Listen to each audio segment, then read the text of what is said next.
Hello everyone. तो I hope आप सभी लोग अच्छे होंगे। आई होप कि आप सभी लोगों का एनसीईटी का एग्ज़ाम अच्छा गया होगा और आई विश कि जो जो आईटेप कोर्स में एडमिशन लेना चाहते हैं उन सबका एडमिशन हो जाए।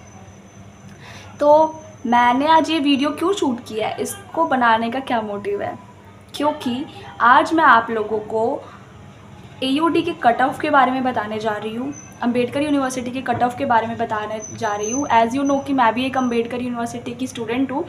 तो मेरा इस वीडियो को शूट करने का मकसद यही था कि मैं आप लोगों को एक अम्बेडकर यूनिवर्सिटी की कट ऑफ की इन्फॉर्मेशन दे सकूँ।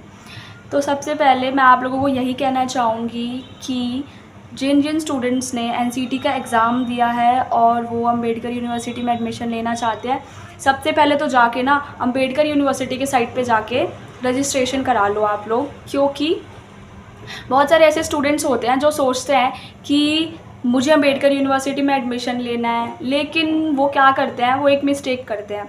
और वो मिस्टेक क्या करते हैं, वो ये करते हैं कि जब वो फॉर्म फिलअप कर रहे थे एनसीईटी का, तब तो वो जो प्रेफरेंस लिस्ट होती है उसमें अम्बेडकर यूनिवर्सिटी का नाम देते हैं, लेकिन बाद में जब रिज़ल्ट आउट हो जाता है तब वो लोग अम्बेडकर यूनिवर्सिटी की साइट पे जाके रजिस्ट्रेशन कराना भूल जाते हैं और उसकी वजह से उनका एडमिशन नहीं हो पाता है। और फिर वो लोग सोचते हैं कि शायद मेरे कम मार्क्स थे, इसकी वजह से मेरा नाम नहीं आया मेरिट लिस्ट में। लेकिन ऐसा नहीं होता है, ये बिल्कुल गलत है।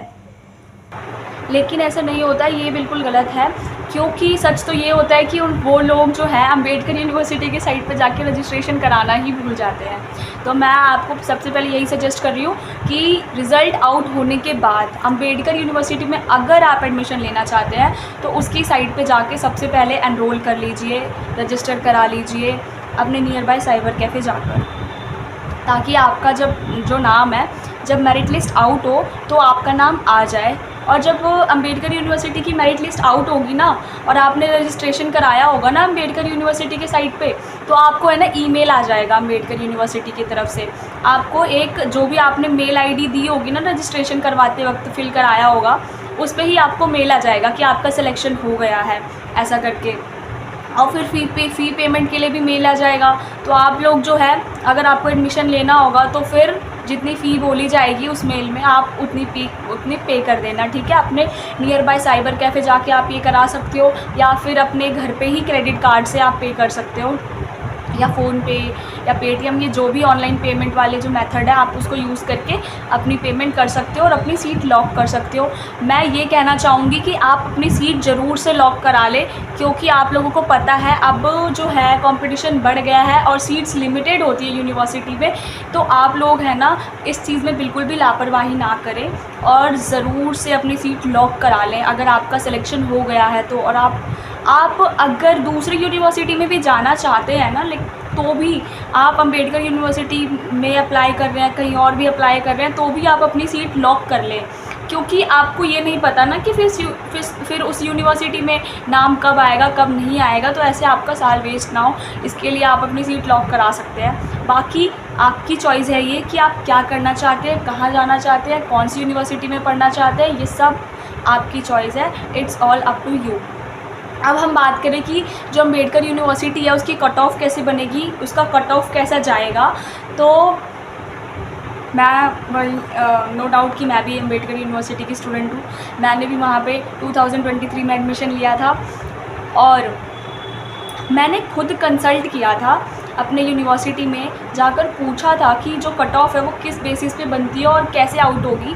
तो उन्होंने मुझे एक चीज़ कही थी कि हर यूनिवर्सिटी की अपनी कुछ टर्म्स एंड कंडीशंस होती है, तो ये नहीं बताया जा सकता, ये चीज़ सीक्रेट रहती है कि किस बेसिस पे वो लोग कट ऑफ बना रहे हैं या किस बेसिस पे जो यूनिवर्सिटी है वो कट ऑफ बनाती है और आउट करती है। बट क्योंकि मैं वहीं की स्टूडेंट हूँ तो मैं ऐसा कुछ एस्टिमेशन लगा के बता सकती हूँ कि जो कट ऑफ है उसमें जिसके ज़्यादा मार्क्स आए हैं, जिसके मीडियम मार्क्स हैं, जिसके लो मार्क्स हैं, इन तीनों के एडमिशन होने की चांसेस हैं। अब क्योंकि हम सब लोग कभी ना कभी किसी न किसी चीज़ में एस्टिमेशन लगाते हैं और बता सकते हैं ना चीज़ों को, वैसे ही मेरे अकॉर्डिंग मुझे ये लगता है कि जिनके ज़्यादा मार्क्स आते हैं वो ज़्यादातर ड्यू यूनिवर्सिटी या सेंट्रल इंस्टीट्यूट इन सब में जाने के लिए करते हैं ना, कि मुझे यहाँ जाना है। मतलब ये तो नॉर्मल ह्यूमन साइकोलॉजी है कि आप जो है आपके ज़्यादा मार्क्स आएंगे तो आप कुछ अलग ही सोचोगे। तो फिर ऐसी यूनिवर्सिटी जो है अम्बेडकर यूनिवर्सिटी, इसके बारे में तो ज़्यादातर लोगों को पता भी नहीं है अभी कि अम्बेडकर यूनिवर्सिटी भी है। अब तो काफ़ी लोगों को पता चल गया होगा इस कोर्स के बाद, जब जैसे ही एनसीटी इंट्रोड्यूस हुआ है, लेकिन अभी भी कुछ स्टूडेंट्स ऐसे होंगे जिन्हें इसके बारे में नहीं पता होगा। तो इसीलिए मैं आप लोगों को कह रही हूँ कि आप लोग जिनको लगता है कि उनके कम मार्क्स है और शायद उनका एडमिशन नहीं होगा दिल्ली यूनिवर्सिटी या फिर ऐसी यूनिवर्सिटी सीआई वगैरह में, तो आप लोग जो है ना इसका पूरा फ़ायदा उठाइए और अम्बेडकर यूनिवर्सिटी की साइट पर रजिस्ट्रेशन करा लीजिए। क्योंकि मुझे लगता है ना यहाँ पे जिसके मीडियम मार्क्स आए हैं, जिसके लो मार्क्स आए हैं या हाई मार्क्स आए हैं, सबके नाम आने के चांसेस हैं। क्योंकि ज़्यादातर यूनिवर्सिटीज़ में क्या होता है ना कि वो लोग ना जो हाई मार्क्स वाले स्टूडेंट होते हैं उनको ले लेते हैं, फिर वो हाई मार्क्स वाले स्टूडेंट फिर बाद में विड्रॉ कराते हैं, कहीं और जाते हैं। तो कौन सी यूनिवर्सिटी ऐसा चाहेगा जिसका काम बढ़े और फिर ऐसा हो? तो ना वो लोग ऐसे ही कट ऑफ को बनाते हैं, ऐसे ही कट ऑफ को सेलेक्ट करते हैं जिससे उनका काम ज़्यादा ना हो और स्टूडेंट्स भी आए तो स्टे करें यूनिवर्सिटी में, बार बार विड्रॉल वगैरह का प्रोसेस ना हो। तो इससे आप लॉजिक लगा सकते हैं और आप समझ सकते हैं कि आपके भी चांसेस हैं, जिनके लो मार्क्स है, मीडियम मार्क्स है, उनके भी चांसेस हैं इस यूनिवर्सिटी में नाम आने का। तो मैं तो कह रही हूँ कि आप लोग जो है ना अम्बेडकर यूनिवर्सिटी को अपने लिस्ट में ज़रूर रखें, क्योंकि हो सकता है कि और अदर यूनिवर्सिटीज़ में आपका ना हो तो इस यूनिवर्सिटी में हो जाए। और जिसके अच्छे मार्क्स आए हैं वो तो उनकी चॉइस है कि कहीं भी जाए, लेकिन अम्बेडकर यूनिवर्सिटी भी अच्छा है, यहाँ पे भी अच्छा एजुकेशन है, तो आप लोग इसके लिए भी ट्राई कर सकते हो।